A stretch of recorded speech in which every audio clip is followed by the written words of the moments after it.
If you don't believe you can be better than Muhammad, you're an idol worshiper, a mushrik. Chapter 39, it has been revealed to you, Muhammad, and to those before you, that if you, Muhammad, ever commit idol worship, all your works will be nullified, and you, Muhammad, will be with the losers. Now, I placed Muhammad in there for all your benefits because God is speaking specifically to him. It is quite clear. Muhammad not only could sin, but he could stray all the way to hell. That he, the final prophet, was not guaranteed to be guided.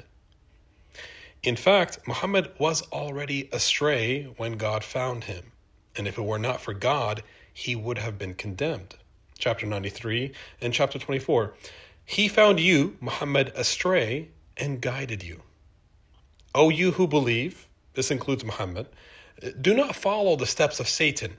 Anyone who follows the steps of Satan should know that he advocates evil and vice. If it were not for God's grace towards you and his mercy, none of you, Muhammad and all other messengers included, none of you would have been purified. But God purifies whomever he wills. God is hearer, knower. You see that, guys? Had God done nothing, Muhammad would have taken himself to hell. So why do all of you assume you cannot exceed his example? God gave you his example to always fall short?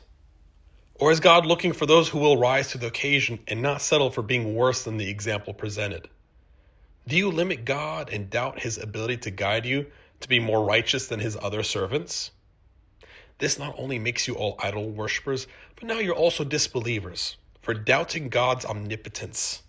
Unless you believe God can guide you to be better than Muhammad today, better than Jesus, better than Abraham, better than all of his servants, you have limited God and begun worshiping his servants as idols. Chapter 14, their messengers said to them, we are no more than humans like you, but God blesses whomever he chooses from among his servants. We could not possibly show you any kind of authorization except in accordance with God's will. In God, the believers shall trust. Chapter 18, say, so he's talking to Muhammad, say, I am no more than a human like you, being inspired that your God is one God. Those who hope to meet their Lord shall work righteousness and never worship any other God beside his Lord. No more than a human like you. So why do all of you idolize him? Chapter 33. Recall that you, Muhammad, said to the one who was blessed by God and blessed by you, keep your wife and reverence God. And you, Muhammad, hid inside yourself what God wished to proclaim. Thus, you, Muhammad, feared the people when you were supposed to fear only God. When Zayd was completely through with his wife, we had you marry her in order to establish the precedent that a man can marry the divorced wife of his adopted son. God's commands shall be done. Why did you hide God's message, Muhammad? Why did you fear the people more than God, Muhammad? Those who deliver God's messages and who reverence him alone shall never fear anyone but God. God is the most efficient reckoner. Chapter 66. O you prophet, why do you, Muhammad, prohibit what God has made lawful for you just to please your wives? God is forgiver, merciful. Why are you prohibiting what God has made lawful, Muhammad? Prohibiting what God has made lawful is shirk. Thank God, God is forgiver, merciful. Chapter 80. He, Muhammad, frowned and turned away when the blind man came to him. How do you know? He may purify himself, or he may take heed and benefit from the message. As for the rich man, you, Muhammad, gave him your attention, even though you could not guarantee his salvation. The one who came to you eagerly and is truly reverent, you ignored him. Why did you frown and turn away from someone seeking guidance, Muhammad?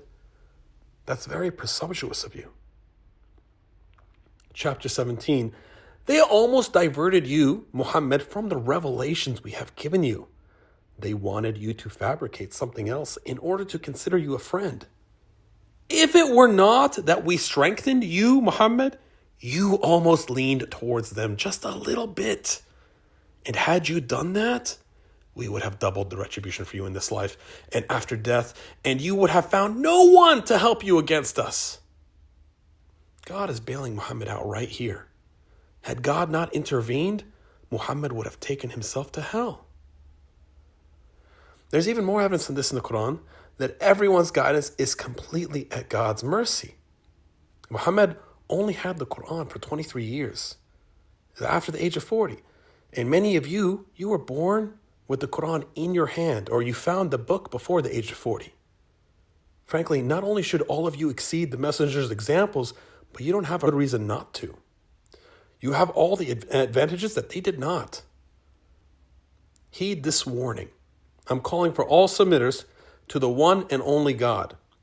From the Jews, the Christians, the Muslims, the Hindus, the Buddhists, and even those who aren't part of any group. All you submitters, you shall be devoted to God and God alone, and you shall ask his forgiveness. Woe to the idol worshippers. Chapter 41. Muhammad, say, I am no more than a human being like you who has been inspired that your God is one God. You shall be devoted to him and ask his forgiveness. Woe to the idol worshippers. Please join us at our Discord server, discord.gg/submission server, and peace be upon you.